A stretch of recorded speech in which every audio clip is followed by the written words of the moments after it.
ராமாயணம், கம்பராமாயணம், அது வால்மீகி எழுதியிருந்தாலும் சரி, கம்பர் எழுதியிருந்தாலும் சரி, கௌதம புத்தர், சித்தார்த்தர் காலத்தில் எழுதப்பட்ட ராமாயணமாக இருந்தாலும் சரி, சுமார் 400க்கும் மேற்பட்ட ராமாயணங்கள் வழக்கத்தில் இருக்கின்றன. எழுத்து வடிவில் பல ராமாயணங்கள் இருக்கின்றன. அந்த மண்ணுக்கு ஏற்றவாறு கற்பனை கதாபாத்திரத்தை உருவாக்கி அதை எழுதி வைத்து இன்றைக்கு கொண்டாடி கொண்டிருக்கிறார்கள். நாங்கள் ராமாயணத்தை கற்பனை காவியம் என்று தந்தை பெரியார் வழியில் என்று சொல்லுகிறோம். ஆனால் ராமனை நிலைநிறுத்துவதன் மூலம் அந்த கதாபாத்திரத்தில் வரக்கூடிய ராவணனை, அந்த தமிழ் மன்னனை, ஆண்டவனை, மரத்தால் ஆண்டவனை, இனத்தால் மூத்தவனை,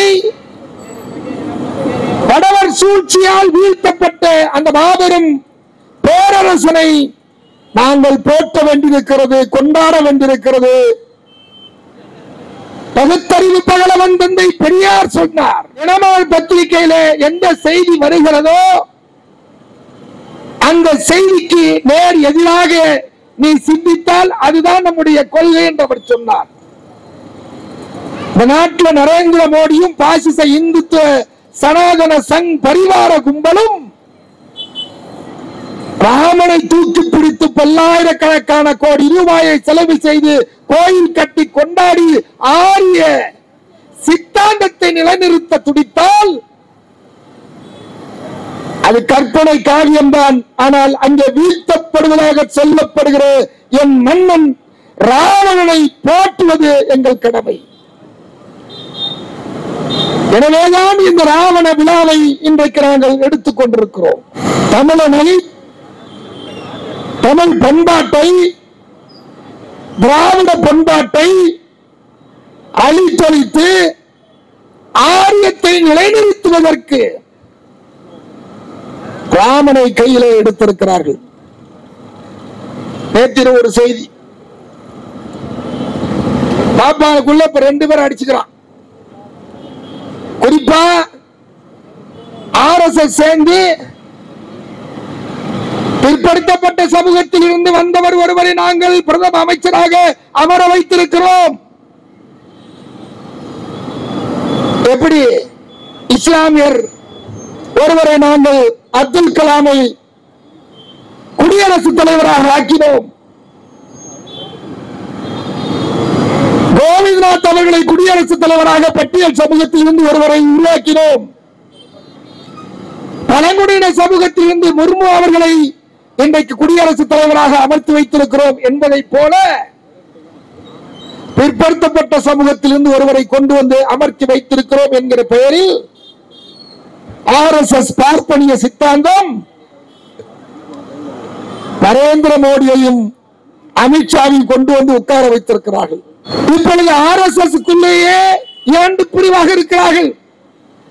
நரேந்திர மோடியை ஏற்றுக்கொள்ளக்கூடியவர்கள் இருக்கிறார்கள்.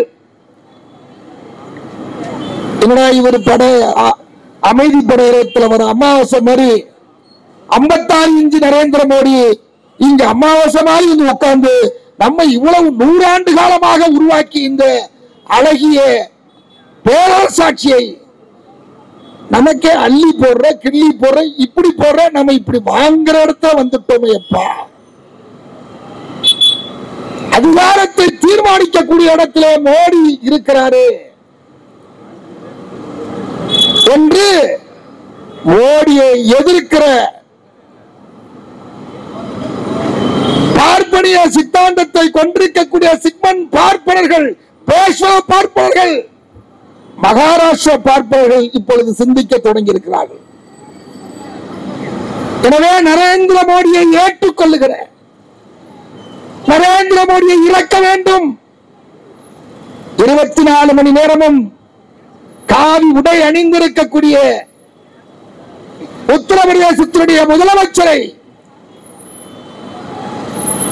யோகி ஆதித்யநாத்தை பிரதம அமைச்சரை என்கிற இடத்திற்கு கொண்டு வர வேண்டும் என்று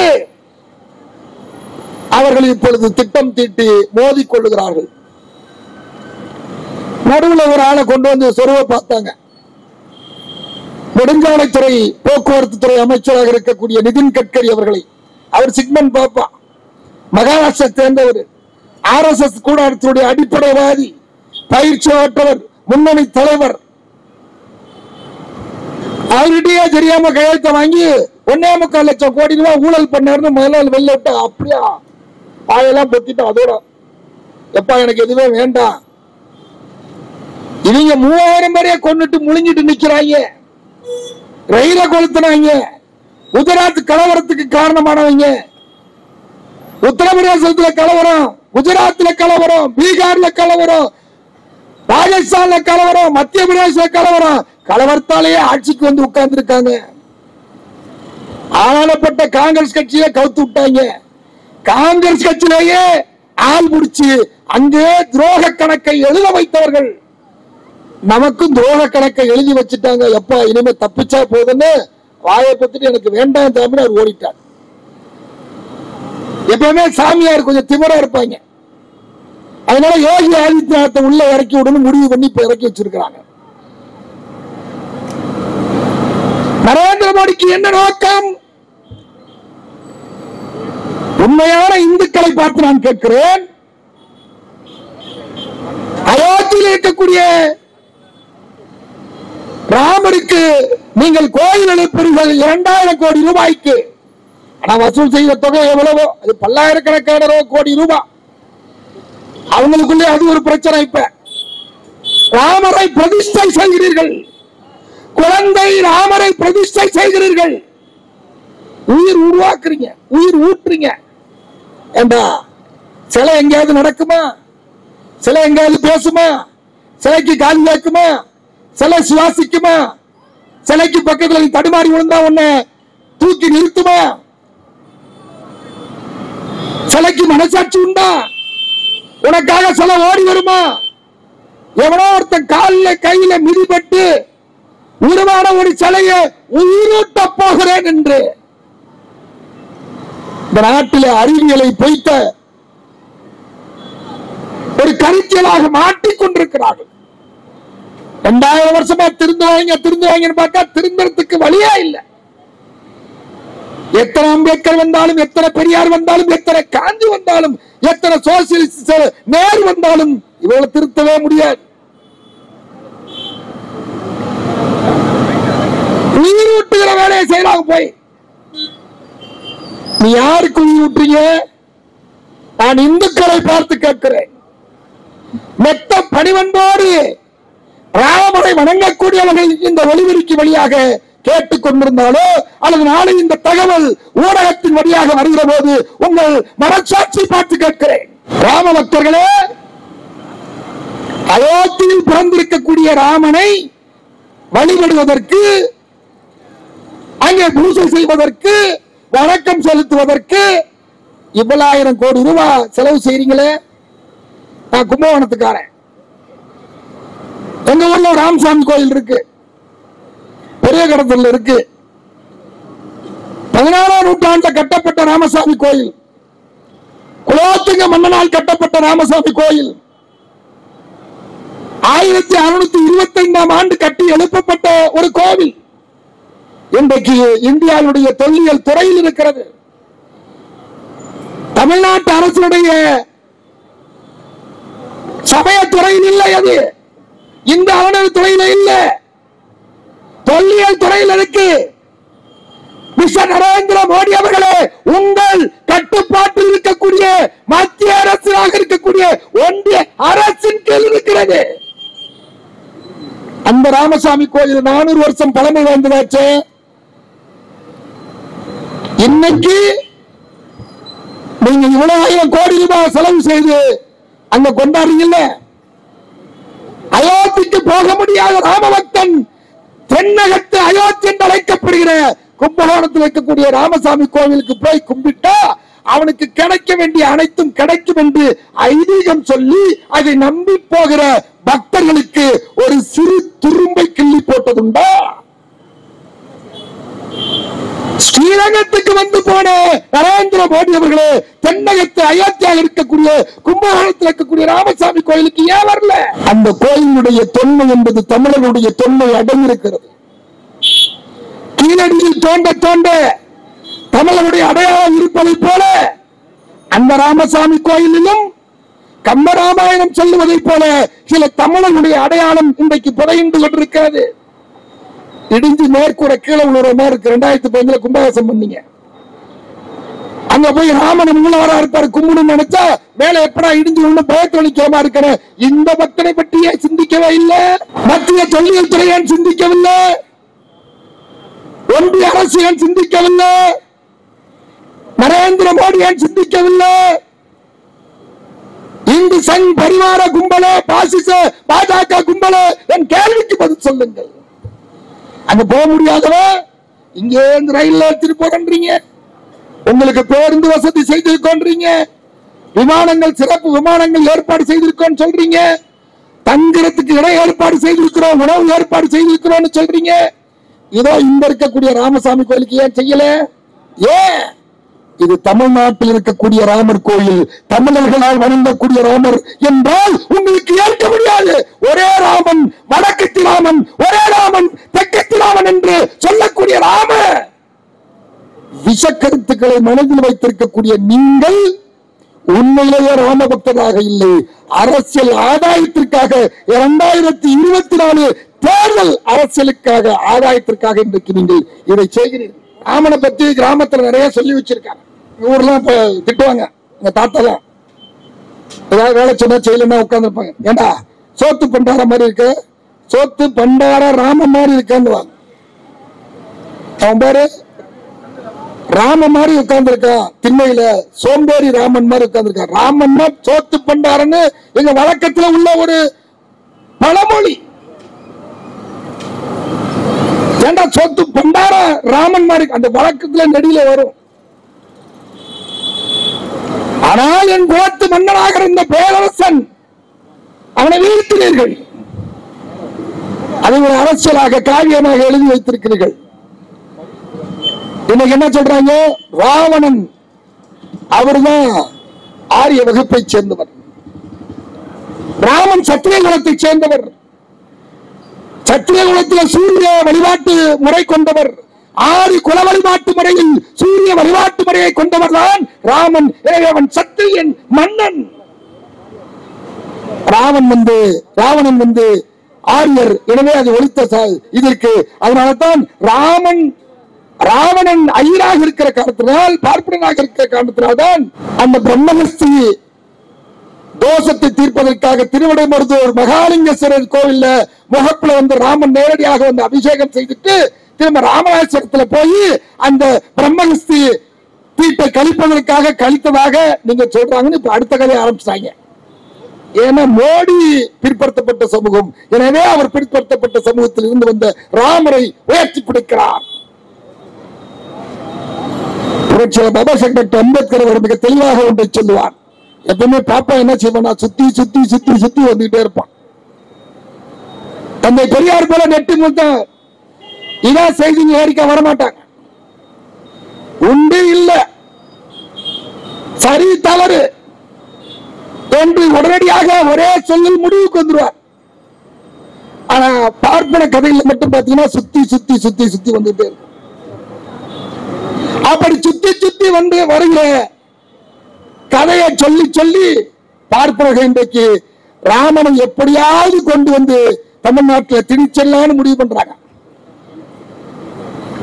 பாபா சாஹேப் டாக்டர் அம்பேத்கர் மிக தெளிவாக தொகுதி 8 தொகுதி 7 தொகுதி 14 மிக தெளிவாக சொல்லுகிறார், வரையறுத்து சொல்லுகிறார். குறிப்பாக தொகுதி 8 பிராமணர்களை பற்றி அடுக்கடுக்காக சொல்லுகிறார், ராமனை பற்றி சொல்லுகிறார், கிருஷ்ணரை பற்றி சொல்லுகிறார். ஒரு இந்து எப்படி தன்னை இந்துவாக உணர்கிறான், அவன் எப்படிப்பட்ட மனநிலையில் இருக்கிறான் என்பதை படம் எடுத்து காட்டுகிறார். ஒரு முகமதியர் எனக்கு இஸ்லாம் மார்க்கம் இருக்கிறது எனவே நான் இஸ்லாமியர் என்று சொல்லுவார். ஒரு கிறிஸ்தவத்தில் போய் கேட்டால் இயேசுநாதர் என் மீட்பர், அதனால் நான் அவரோடு இருக்கிறேன் என்று சொல்லுவான். நீங்க உலகிலே அவர் எந்த மதத்தை பௌத்தத்தை எடுத்தின கௌதம புத்தர் சித்தார்த்தர் இதை சொல்லியிருக்கிறார், புத்தர் இதை சொல்லியிருக்கிறார், அது நன்னறியாக இருக்கிறது, மார்க்கமாக இருக்கிறது, எனவே நான் வழிபடுகிறேன், ஏற்றுக்கொள்கிறேன் என்று சொல்லுவான். சீக்கியம் சரி, பார்சி சரி, எவனா இருந்தாலும் அவன் சொல்லுவான். ஆனா ஒரு இந்து கிட்ட போய் கேளுங்க, நீ ஏன் இந்துவா இருக்கன்னு யார்கிட்ட கேளுங்க, சொல்லுங்க. தன்னை ஒரு இந்துவாக இருப்பதற்கு என்ன காரணம் சொல்ல தெரியாது. எல்லாம் சிலையில வச்சிருக்காங்க, கும்பிடுறாங்க, நானும் கும்பிடுறேன்னு தான் சொல்லுவோம், வேற எதுவுமே தெரியாது. ஏன்னா ஒற்றை கடவுள் கிடையாது. வழிபாட்டு முறையில ராமன் கடவுளாக இருக்கிறான், கிருஷ்ணனும் கடவுளாக இருப்பான், சிவன் இருப்பாரு, விஷ்ணு இருப்பாரு. பெண் கடவுள்ல பாத்தீங்கன்னா மாரியம்மா இருக்கும், லட்சுமி இருக்கும், பார்வதி இருக்கும். பல தெய்வங்களை வணங்குகிற முறையை கொண்டிருப்பவனாக இருப்பான். இதையும் செய்வான், அதையும் செய்வான், அதையும் செய்வான்.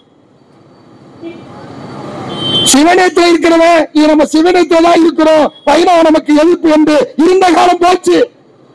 அரிய சிவனை ஒண்ணு, அறியாத வாயில மண்ணு ஒரு பழமொழியை சொல்லி சேர்ந்துக்கிறான்னு சொல்லி அதே கதையை திரும்ப மாத்தி விட்டுவான். சிவன் கோயிலுக்கு போய் வில்ல பயன்படுத்துறவன் விஷ்ணு கோயிலுக்கு போய், பெருமாள் கோயிலுக்கு போய் துளசியை பயன்படுத்துவான்,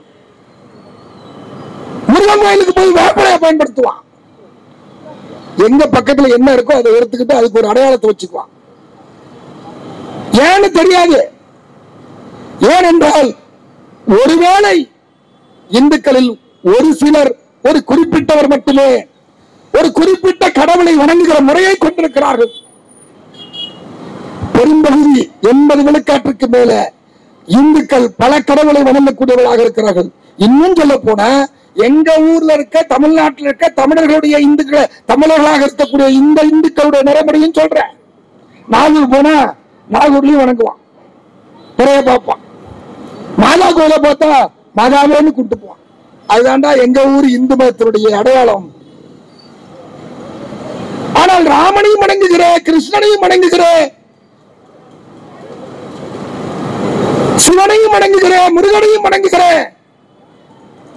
எல்லாவற்றையும் ஆக்டோபஸ் கரங்களால் வாரி அள்ளிக்கொண்டு வளைத்துக் கொண்டு இந்துக்கள் என்கிற பெயரில் இருப்பது அவனால் எதையும் சொல்ல முடியாது. தத்துவார்த்த ரீதியான ஒரு அடிப்படை கருத்தியலை கொண்டு தான் இந்து என்று சொல்ல தெரியாது. எந்த வரலாறும் இல்லை. எனவே எல்லாமே நமக்கு என்கிற அடிப்படையில் இருக்கக்கூடியவனை பார்த்து இன்றைக்கு ராமனை மட்டும் ஏகமனதாக கொண்டு வந்து திணிக்க முயற்சி செய்கிற இந்த சூழ்ச்சியை இந்துக்களாக இருப்பவர்கள் நாம் புரிந்து கொள்ள வேண்டும். தமிழ்நாட்டில் இருக்கக்கூடிய புராதன சின்னம் இப்படி புதுசாக கற்ற இருக்கிற கோயிலை பராமரிக்கிறதுக்கு வழக்க முடியல. மாற்றாந்தாய் மனப்பான்மையோடு தமிழ்நாட்டை நடத்துகிறீர்கள், தமிழர்களை நடத்துகிறீர்கள் என்பதற்கு இதை விட வேற என்ன சான்று சொல்ல வேண்டும்? உங்களுக்கு இப்ப நோக்கம் இந்து ராஜ்யம், உங்களுக்கு இப்ப நோக்கம் ராமராஜ்யம். இந்த ராஜ்யமும் ராமராஜ்யமும் என்ன தரும்? கலவரத்தை தரும். என்ன சொல்லுது? இந்த நாட்டில் இந்துக்களை தவிர வேறு யாரும் வாழக்கூடாது. இது இந்து ராஷ்டிரம். இங்க இருக்கக்கூடிய அரசமைப்பு சட்டம் ஒரு மதச்சார்பின்மை சட்டமாக இருக்கக்கூடாது. இந்த நாட்டிற்கு ஒரு இந்து சட்டம் வேண்டும். இந்த நாடு ஒரு இந்து நாடாக இருக்க வேண்டும். எனவே எங்கள் நோக்கம் அகண்ட பாரதம், இந்து ராஷ்டிரம். 100 ஆண்டு காலமாக இதை ஒரு திட்டமாக வைத்து தொடர்ந்து பொய் பிரச்சாரங்களை பேசி, பொய் பிரச்சாரங்களை பரப்பி, கட்டுக்கதைகளை தொடர்ச்சியாக சொல்லி வடக்க இருக்கவங்களை அடிமையாக்கி முடிச்சாச்சு. ஒருத்தன் சொல்றான், சுரேந்தர் சிங் எம்எல்ஏ, உத்தரப்பிரதேச பிஜேபி தலைவர், அவர் சொல்றாரு 2025க்கு பிறகு இந்து ராஷ்டிரம் அமைக்கப்படும். இங்கே ஒருவேளை முஸ்லீமாக இருக்கக்கூடியவர்கள் இருந்தால் இந்து பார்ப்பனிய ராமராஜ்யத்தை ஏற்றுக்கொண்டவர்களாக மட்டுமே இருக்க முடியும், வேறு யாரும் இருக்க முடியாது என்றால் நீ இஸ்லாமிய மார்க்கத்தோடு ஸல்லல்லாஹு சொன்னதை கேட்டு அந்த மார்க்கத்தோடு இருக்க முடியாது. அப்படி இருந்தால் நீ நாடு கடத்தப்படுவாய், அல்லது சிறைப்படுத்தப்படுவாய், அல்லது கொலை செய்யப்படுவாய் என்பதை அவன் சொல்லுகிறான். 2017 யோகி ஆதித்யநாத் ஆட்சிக்கு வந்தார். யோகி ஆதித்யநாத் ஆட்சிக்கு வருகிற போது 2017 மார்ச் மாசம் ஆட்சிக்கு வந்த ஒரே மாசம் 30 நாள் 1240 பேர் என்கவுண்டர் பண்ணாங்க. சும்மா இல்ல, பெரும்பகுதி இஸ்லாமியர், பட்டியல் சமூகத்தை சேர்ந்தவன், பிற்படுத்தப்பட்ட சமூகத்தை சேர்ந்தவன், எவன் அடங்காதவன், யாருக்கு? பிஜேபி, RSS, இந்து சங் பரிவார கும்பலுக்கு அடங்காதவன் எவனோ, கட்டுப்படாதவன் எவனோ அவனெல்லாம் கொண்டு குவித்தார்கள். என்கவுண்டர் 1240 பேர். அப்ப சொன்ன அந்த மாநிலத்தினுடைய துணை முதல்வர் கேசவ் பிரசாத் மயூரா என்றவர் சொன்னார், இது இந்து ராஜ்யத்திற்கான முதல் படி. அப்படின்னா என்ன? பூர்த்தி அடைகிறப்ப 1240 பேர் இல்லையா, 1 லட்சம் பல லட்சம் பேரையும் நாங்கள் கொன்று குவிப்பதற்கு தயாராக இருக்கிறோம் என்று அவர் மாதட்டி சொன்னார். ஒரு மாநிலத்துடைய துணை முதல்வர் 1240 பேரை சுட்டுக் கொண்டு ஒரே மாதத்தில் சுற்றி கொலை செய்து என்கவுண்டர் செய்துவிட்டு இது இந்து ராஜ்யத்திற்கான முதல் படி என்று சொல்லுகிறான் என்று சொன்னால் இந்து ராஜ்யம் எப்படிப்பட்டது என்பதை தமிழக மக்களே புரிந்து கொள்ளுங்கள். இதுவரைக்கும் முடிவு போயிடுச்சு, இனிமே அவனை காப்பாற்ற முடியாது. வாங்கலான்னு கையை கொடுத்தாலும் வரமாட்டான். ஒருவேளை அங்க இருக்கிற இஸ்லாமியர் வேணா போரிட்டு வீர மரணம் அடைஞ்சு கபஸ்தானுக்கு போனாலும் போலான ஒழிய அதை ஏற்றுக்கொண்டிருக்க மாட்டாங்க. ஆனா மற்றவர்கள் இந்துக்களாக இருக்கக்கூடிய கையை கொடுத்து தூக்கணும்னு பார்த்தா விஞ்ஞானத்தை நம்பு, அம்பேத்கர் நம்பு, பெரியார் நம்பு, மார்க்சிஸ்ட் நம்பு, கருப்பு சிவப்பு இந்த வண்ணங்கள் தாண்டா உனக்கு கொடுக்கும், சுயமரியாதை தரும் என்று தூக்கிவிட முயற்சி செஞ்சா ஒருத்தனை கையை பிடிச்சு வரமாட்டான். அவன் மூழ்கிற சேர்த்து போயிட்டா, மூழ்கிட்டான். ஜெய் ஸ்ரீராம் அப்படின்னா விரைச்சிது, கீழே இருந்து மேல வரைக்கும் எல்லாம் விரைச்சுக்குது. என்ன நடக்குதுன்னே தெரியல, நல்லா மிளகா அரைக்கிறாங்க தலையில. அங்க இருக்கக்கூடிய தேசிய இனங்களுடைய உரிமை பறிபோயிருச்சு. அங்க இருக்கக்கூடிய மாநிலங்களுடைய மொத்த உரிமை, பல மொழி அழிஞ்சிருச்சு. இந்து என்கிற பெயர்ல ஒரே நாடு, ஒரே பண்பாடு, ஒரே சட்டம், ஒரே மொழி, ஒரே தேர்தல், ஒரே ரேஷன் கார்டு, ஒரே சம்பளம். இதனுடைய நோக்கம் இதுதான். இதை எதிர்கொள்வதற்குத்தான் நாம் இன்றைக்கு ராவண விழாவை எடுத்துக் கொண்டிருக்கிறோம். தடிராமன் என்று சொல்லுகிற, தண்டைச்சோடு ராமன் என்று சொல்லுகிற கதாபாத்திரத்தில் சொல்லப்பட்ட பெண்களை ஒரு கேலி போலாக, போதை போலாக பார்த்த ஒரு ராமன் மன்னனாக இருந்தான் என்று சொல்லப்பட்டிருக்கிறது. நான் சொல்லல, வால்மீகி எழுதியிருக்கிறார், கம்பரும் எழுதியிருக்கிறார். ராவணன் எவ்வளவு யோக்கியமானவன் என்பதை ராஜசேகர் சொன்னாரு. 4 பக்கம் அளவுக்கு ஒரே ஒரு தனி மன்னன் அவனை பற்றி எழுதினாரு. சீதையை மீட்டுக்கு வந்த பிறகு ராவன் சொல்றான், நான் உன்னை மீட்க வரல, ராவனோடு வெள்ளால் இருந்த உடைய கற்பு பறி போயிருக்காது என்று என்ன நிச்சயம்? ராவணன் உன் அழகை பார்த்து எப்படி சும்மா விட்டுருப்பான் என்று கேட்பதாக அங்க வருது. கடைசியில என் தன்மானத்திற்காகத்தான் அங்க வந்து அவர் சொல்லி முடிக்கிறார். அப்படி என்றால் ராமராஜ்யம் எதை குறிக்கிறது? பெண்களுக்கான உரிமையற்ற தேசமாக அது உருவாகும், பெண் அடிமைத்தனம் உருவாகும், குலக்கல்வி முறை உருவாகும். ராமன் வரான், சமூகனை பார்க்கிறான், சமூகம் தலைகளாக நின்று வேள்வி நடத்தி, யாகம் நடத்தி, கடவுளை நோக்கி பூஜித்துக் கொண்டிருக்கிறான். ராமன் வரான், ஏன் அப்படி இருக்க? நான் இந்த பிறப்புல சூத்திரச்சியுடைய வயிற்றுல பிறந்துட்டேன், அடுத்த பிறப்புல நான் தேவலோக மைந்தனாக பிறக்க வேண்டும் என்று, பிராமண குலத்தில் பிறக்க வேண்டும் என்று சொல்லி முடிப்பதற்குள் ராமன் வாழை எடுப்பான், சமூக தலையை வெட்டி விடுவான். பிராமண பிள்ளை ஒண்ணு செத்து கிடக்கும். அதற்கு உயிர் ஊட்டத்துக்காக ஏற்கனவே வேள்வி நடந்துட்டு இருக்கும். தேவர்கள் சொல்லுவார்கள், சாது சாது சாது என்று பூமாரி பொழிதார்கள். எது? சம்புகனை ராமன் வெட்டி கொண்டானே. நல்லா கவனிச்சீங்க. இந்த வீதியில இப்போ ஒரு கொலை நடக்குது. நீங்க நானும் பார்த்தேன். ஐயோ பதறணும். எப்ப போலீஸ் பண்பா, ஒன்னாட்டி போடுப்பா, எப்ப அந்த ஆம்புலன்ஸுக்கு போடுப்பா, அழைச்சிட்டு போய் சேருப்பா, யாருன்னு கண்டுபிடிப்பா. ஏன்னா பட்ட பகலுக்கு ராத்திரில போய் இவ்வளவு பேர் இருக்கப்ப ஒருத்தர் இப்படி கொலை செய்யறானே, இதெல்லாம் நியாயமானு கேட்டானா அவன் மனுஷன். சாது சாது என்று பூமாரி பொழிந்தார்கள் என்றால் எவ்வளவு வன்மம், எவ்வளவு அக்கிரமம். குலத்தொழில் முறையை ராமன் ஆதரித்தான் என்பதற்கு சம்புகன் கதையே சரியானது. குலத்தொழில் முறையை யார் சொல்றா? பாப்பா சொல்றான். குலத்தொழில் முறையை யார் சொல்றா, ஆதரிக்கிறா, பேசுறா? இந்திராஜன் தானே பேசுது, ராமராஜன் தானே பேசுது. யோகி ஆதித்யநாத் சொல்றீங்க, பாஜக சொல்றீங்க, மோடி அரசுடைய திட்டத்தில் தானே இருக்கு. 2000 வருஷமா படிக்க கூடாதுன்னு இருந்தது. இவங்க என்னைக்கு இங்க வந்தாங்களோ அன்னையில இருந்து ஆரம்பிச்சிட்டீங்க. இந்த பல்லவர் மன்னர் ஆண்டாம் 2ஆம் 3ஆம் நூற்றாண்டுல அவன் தான் எடுத்து வந்து விட்டான். அப்புறம் 5ஆம் 6ஆம் நூற்றாண்டு நல்லா இன்னொன்னு தெரிஞ்ச இஸ்லாமியர் தொப்பி போட்ட உட்கார்ந்து இருக்காங்க. நபிகள் நாயகனுடைய நூற்றாண்டு காலம் 6 7. இவன் அதுக்கு முன்னாடி இங்க வந்துட்டான். பல்லவர் காலத்தில் 2 3 வந்துட்டான். கிட்டத்தட்ட ஒரு 800 வருஷம் 1000 வருஷம் மெல்ல மெல்ல மெல்ல மெல்ல மெல்ல வந்து மேல வந்துட்டான். 1000 வருஷம் 900 வருஷம் மீண்டும் நம்மள குப்புற போட்டு ஆண்டுட்டான். பேஷ்வாக்களை ஒழித்து ஆட்சி அதிகாரத்திற்கு வந்தவர்கள் பிரிட்டிஷார்கள். பார்ப்பனர்களை ஒழித்து பேஷ்வாக்களை ஒழித்து ஆட்சி அதிகாரத்திற்கு வந்தவர்கள் பிரிட்டிஷ்காரர்கள்.